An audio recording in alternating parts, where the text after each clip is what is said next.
যদি তোর ডাক শুনে কেউ না আসে তবে একলা চলো রে, তেমনিভাবে আমি একলা হোটেল থেকে বেরিয়ে এখন যাচ্ছি। তো আমার গন্তব্যস্থল হচ্ছে হিমছড়ি। তো এখন লোকালভাবে আর কি হিমছড়ি যাব, তারপর ওইখানকার দৃশ্য আপনাদের দেখাবো ইনশাআল্লাহ।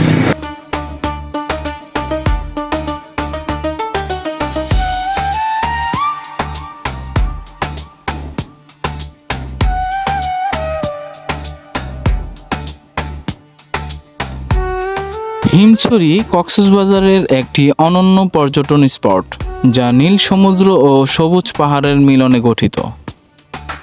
কক্সবাজার ডলফিন মোড় থেকে হিমছড়িতে আসতে আমার সিএনজিতে খরচ হয়েছে মাত্র 50 টাকা। তবে এই ঈদ মৌসুমে একা আসার কারণে আমাকে গাড়ি পেতে বেশ খানিকটা বেগ পোহাতে হয়েছে।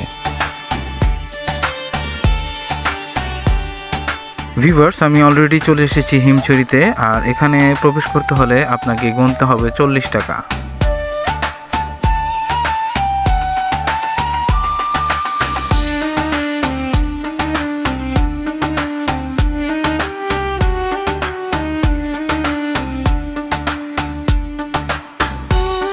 হিমছড়ি ঝর্ণা পানি আছে ভাইজান? আর এদিক দিয়ে ও আগে ঝর্ণা দেখছি নাকি? আগে ঝর্ণা দেখছি। হিমছড়ি কক্সবাজার থেকে 18 কিলোমিটার দক্ষিণে অবস্থিত। 1957 সালে বন্যপ্রাণী অভয়ারণ্য হিসেবে ঘোষিত হলেও পরবর্তীতে এটি জাতীয় উদ্যান হিসেবে স্বীকৃতি পায়।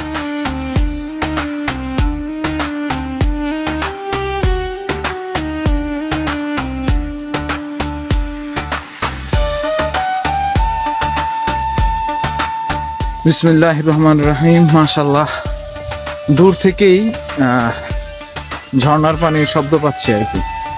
মাশাআল্লাহ।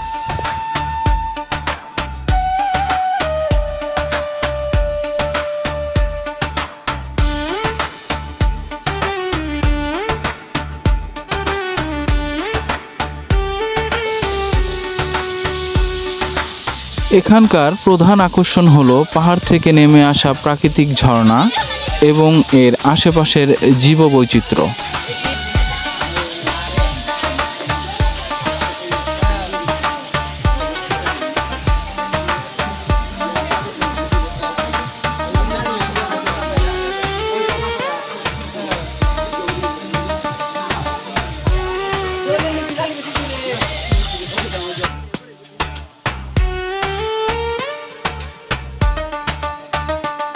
এখানকার ঝর্ণাটি প্রাকৃতিকভাবে সৃষ্টি, যা সাধারণত বর্ষাকালে সক্রিয় থাকে এবং পর্যটকদের জন্য এটি একটি প্রধান আকর্ষণ।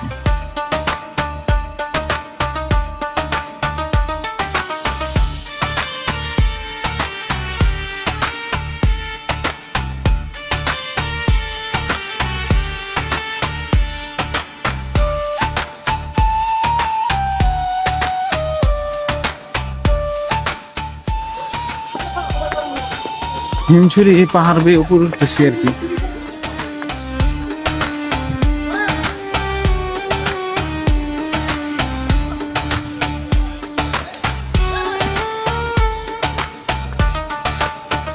এখন আছি পাহাড়ে, উপরে উঠতেছি। উপরে উঠে উপরের ভিউ আপনাদের দেখাবো ইনশাআল্লাহ।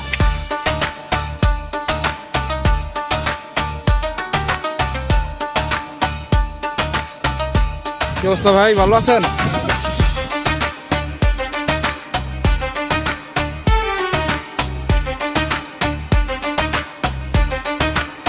এখানে রয়েছে পাহাড়, সমুদ্র এবং ঝর্ণার অনন্য সমন্বয়। একদিকে বিস্তৃত সমুদ্র সৈকত, অন্যদিকে উঁচু পাহাড়ের সারি।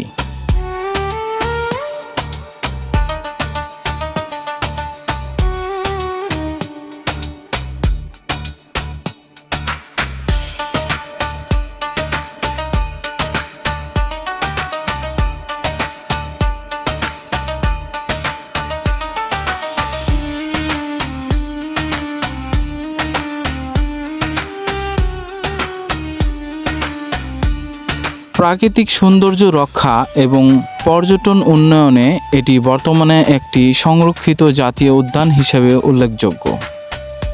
মূলত হিমছড়ি শুধু একটি দর্শনীয় স্থানই নয়, এটি বাংলাদেশের দক্ষিণ পূর্বাঞ্চলের বন্যপ্রাণী ও প্রকৃতির এক অমূল্য ভাণ্ডার।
হিমছড়ি থেকে টিএন ব্লগের আজকের এই পর্ব এখানেই সমাপ্ত।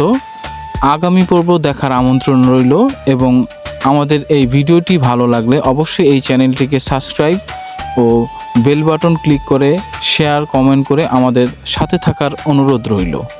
আসসালামু আলাইকুম ওয়া রাহমাতুল্লাহ।